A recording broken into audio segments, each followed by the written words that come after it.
जी।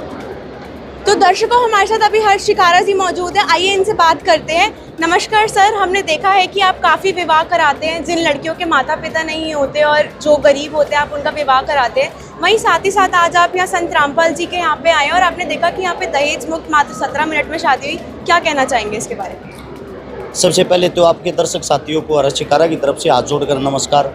गुरुजियों के आश्रम में खड़े हुए हैं। सबसे बड़ी चीज़ जो है, मेरा मानना ये है, इंसान खोज करता है स्वर्ग में जाने की, वास्तविकता में स्वर्ग देखनी है तो यहाँ पे अगर आप हाल फिलहाल जो नंगी आंखों से देख रहे हो, यही स्वर्ग है। क्योंकि जिन बहनों के ऊपर माता पिता का साया नहीं हो, जिनकी जेब में 1 रुपया खर्च नहीं हो, उनको सबसे बड़ी चिंता होती है कि आप शादी कैसे करोगे। बहुत सारे पिता तो ऐसे होते हैं, इसी बात के कारण आत्महत्या कर लेते हैं। बहुत सारी माताएं ऐसी होती हैं जो इसी सोच के कारण भ्रूण हत्या करवा लेती, पेट में ही बेटी का गला घोट देती हैं। सबसे बड़ी चीज़ है किसी गरीब का सहारा बनना। और गुरुजी ने जो यहाँ पे जो ये चीज़ें अपने बच्चों को दे रखी है, मैं आपको बता देता हूँ, मेरे सामने कम से कम लगभग 17-18 जोड़े बैठे हुए हैं। यानी कि 17-18 परिवार एक साथ यहाँ पे एक शादी के बंधन में बंधने जा रहे हैं। जो 17 बेटियाँ हैं, उनके बाप के सिर से कितना कर्ज हल्का हुआ होगा। और यही हालात अभी मैंने जो जितने भी सेवक उनसे सुना है कि ऐसी ऐसी शादियाँ आज 12 जगह हो रही है गुरुजी की देख रेख में। बड़ी चीज़ क्या है, मैं नहीं मानता इससे बड़ा कोई समाज सुधारने का काम होगा। आप किसी नेता, मंत्री, एमएलए, एमपी, विधायक, सीएम के घर जाना, ये सुकून, ये शांति आपको कहीं नहीं मिलेगी। साथ में आप भगवान को याद करते हो, परमात्मा को याद करते हो, उन्हीं की देख रेख में सबसे पहला कदम, जो सबसे बेस्ट कदम है, जो हिंदुस्तान के अंदर ज़रूर से ज़रूर हर जगह लागू भी होना चाहिए, दहेज प्रथा वाला। क्योंकि दहेज प्रथा एक ऐसी प्रथा है जो पिता अपने पूरे जीवन की कमाई करके जब अपनी बेटी को देता है और वो बेटी शादी करके अपने जब ससुराल में जाती है, क्या होता है, बाकी जो औरतें होती हैं वो देखती हैं हमारी बहू कितनी सुंदर है। मर्द वहाँ खड़ा होकर देखता है टम्पू के अंदर पिता ने सामान क्या क्या दिया। उस चीज़ से एक पिता का गड़ घुटता है। जो गरीब होता है वो ये सोचता है मैं कर्ज उठा के अपनी बेटी को ज़्यादा से ज़्यादा दूं। उस कर्ज के नीचे वो पूरा जीवन काट देता है। तो उस कर्ज से मुक्त होने के लिए उस बेटी को दबा के ना रखा जाए, इस मारे दहेज की जो प्रथा उसको बंद करने के लिए गुरुजी ने जो कदम उठा रखा है, ये दिल को छूने वाला कदम है। मैं भी इसको फॉलो करता हूँ।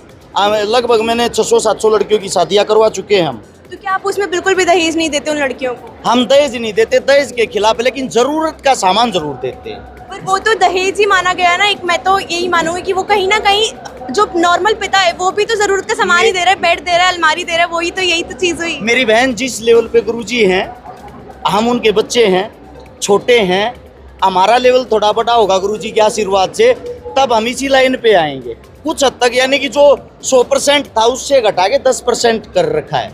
10% ज़रूरत की चीज़ें देते हैं। जैसे कि बेटी को सिलाई मशीन दे दी, उसके काम आएगी। बेटी को बर्तन दे दिए, उसके काम आएंगे। बेटी को कपड़े दे दिए, उसके काम आएंगे। बेटी को कन्यादान दे दिया, वो उसके काम आएगा। इसी में मैं जोड़ना चाहूँगी कि यहाँ पे हम जैसे काफ़ी बारी आके देखते हैं कि यहाँ पे लड़के वाले बोलते हैं कि हमें तो अपनी बेटी 2 कपड़ों में दे दीजिए। तो उससे आप क्या, उसके बारे में क्या कहना चाहेंगे? मेरी बहन, जहाँ पे आप खड़े हुए हो वो भगवान है, हम इंसान हैं। भगवान और इंसान में कुछ तो फर्क होता होगा ना। हम इसीलिए इसी राह पर चल रहे हैं ना, इनसे सीख रहे हैं। आज ये सीखने को मिला तो आगे अपने जीवन में और सुधार करेंगे। जी जी। तो आप एक और चीज़ मैं यहाँ पे उठाना चाहूँगी कि यहाँ पे जो भी लड़का पक्ष है वो बिल्कुल वादा करते हैं कि उनका लड़का बिल्कुल नशा मुक्त है, कोई चोरी नहीं, कोई ठगी नहीं, ऐसे किसी भी कर्मों में नहीं फंसा हुआ वो। तो क्या जब आप शादी कराते हैं आप ये सब देखते हैं उस लड़की के लिए? बिल्कुल देखते हैं मेरी बहन। सबसे बड़ी चीज़ है कि नशा एक ऐसी चीज़ है, नशे वाला इंसान अपने परिवार को भी खा जाता, अपने रिश्तेदारों को भी खा जाता, अपनी ज़मीन, अपने कारोबार को भी खा जाता है। और मैंने गुरुजी का भी, मैं वहाँ पे बाहर एक पोस्टर पढ़ रहा था, उसके ऊपर बहुत सारी ज़रूरत की चीज़ें लिखी हुई थी। हिंदुस्तान जो वो उसके अंदर दहेज प्रथा बंद हो, भ्रष्टाचार मुक्त हो, अंधविश्वास से पर्दा उठे। यानी कि जो चीज़ें हैं, हमारा जो जीवन, हमारा जो चक्रव्यूह, हम इन्हीं चीज़ों से घिरे हुए हैं। अगर यही चीज़ें समाज के अंदर से, ये गंदगी समाप्त हो गई तो शायद ही हमारे को किसी नेता, मंत्री या सीएम पीएम की ज़रूरत होगी। हमारा हिंदुस्तान पहले जैसा बहुत सुंदर हो जाएगा। जी, आप हमारे दर्शकों को एक लास्ट संदेश क्या देना चाहेंगे? मैं आपसे ये जानना चाहूँगी। लास्ट संदेश मेरा मानना ये है, जब आप किसी भी चीज़ को देखते हो या किसी का बैनर पोस्टर देखते हो, जैसे कि संत रामपाल जी गुरुजी हैं, इनके कहीं कम से कम मेरे कोई आपके जो साथी हैं जो डोर टू डोर घूमते रहते हैं, कम से भी कम 200 किताबें ज्ञान गंगा की तो मेरे को दे रखी हैं, और मेरी आदत है कोई भी किताब हो, अच्छी हो बुरी हो, मैं उसको पढ़ता हूँ।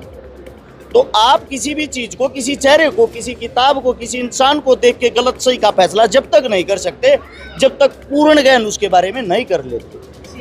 क्योंकि लांछन किस पे लगता है? कार्य करने वाले पे, अच्छे इंसान पे। जो अपने घरों से ही नहीं निकलते उनको कौन बुरा बोलेगा?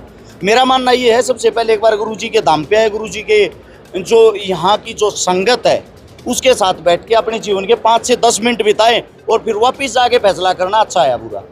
जी धन्यवाद सर, हमें आपसे बात करके काफ़ी अच्छा लगा। बहन जी, आपसे बात करके हमें काफ़ी सुकून मिला और यहाँ पे आके एक स्वर्ग जैसा एहसास हुआ। जी धन्यवाद। धन्यवाद।